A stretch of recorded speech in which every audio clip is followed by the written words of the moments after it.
بله سلام علیکم، بفرمایید بیننده گرامی. سلام علیکم و رحمت الله. علیکم السلام و رحمت الله و برکاته. آقا محمد بزرگوار بفرمایید. یا الله شب شما بخیر، خسته نباشید، خدا به شما قوت بده ان شاء الله. سلامت باشید آقا محمد بزرگوار، بفرمایید. زنده باشید. خدمت شما هستم آقای انصاری. من قبل از هر صحبتی می‌خواستم به این دوستانی که زنگ می‌زنن گلایه میکنن از این قضیه، یکی از این علت‌ها اینه که شما در هفته یک شب وقت برنامه دارید، به خاطر همین همه دوستان شما هم دوست دارن از برنامه شما استفاده کنن. درست. بعد این یه طرف قضیه، اون طرف قضیه هم ما همه امیدواریم که این آقا محمد معویت ان شاءالله روزی بیاد که به صف موحدین بپرنده و ما واقعا لذت ببریم که این وقت گرفتن‌ها بی نتیجه نمونده، چون ایشون همونجوری که همه ما میدونیم تمام برنامه شبکه‌های تولیدی رو رصد میکنن، با برنامه ارتباط دارن، نشون میده که تمام وقتش میذاره برای دیدن این برنامه و مطمئنیم که ان شاءالله نتیجه میده.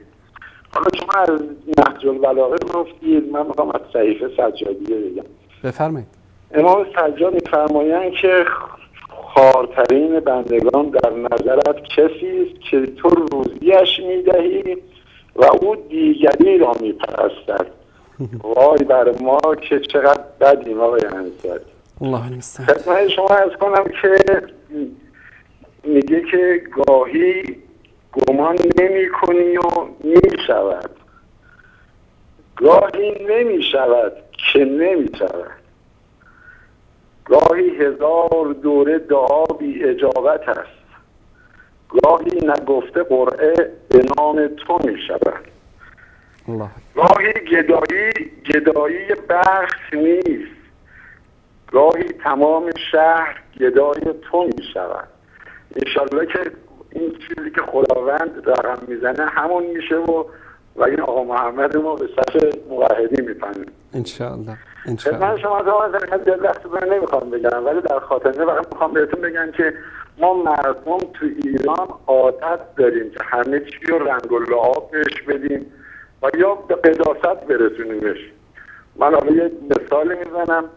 من یه ماشینی داشتم آقای انصاری، این ماشین از این بقول خودمون از این ماشینه لگن قرازی که خیلی ما رو اذیت میکرد، باور نمیکنید. من صبح اگه میخواستم برم سر کار شاید 1 ساعت 2 ساعت این ماشین وقت من نمیگرفت، یا روشن نمیشد یا وسط راه خاموش میشد و 4 نفر پیدا میکردیم خودش بده.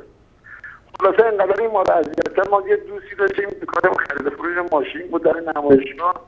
ما یه روز به این گفتیم آقا خدا پدرت بیامرزه، تو رفیق ما یا این کاری یه ما رو از این ماشین نجات بده. این بابا خب کاری نداره، بیا روز ما برای بفروش. آقا ماشین رو گذاشتیم پیش اینو. بعد از 1-2 روز ما غروب بود رفتیم سر بزنیم بریم چیکار کرده ماشین ما رو فروخته نفروخته.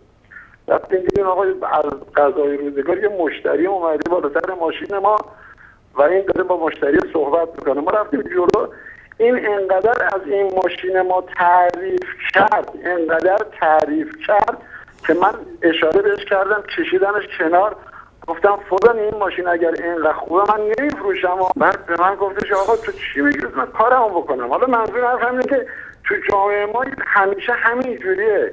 شما نگاه کنید ببینید حضرت علی، امام سجاد، امام حسین، واقعا اینا کسایی بودن که خداشناس بودن، موحد بودن و امروز هیچ کدومشون راضی نیستن به اینکه ما این لباس قداست تنشون کردیم و فردای قیامت طبق آیه قرآن همه اینا از ما شکایت میکنن.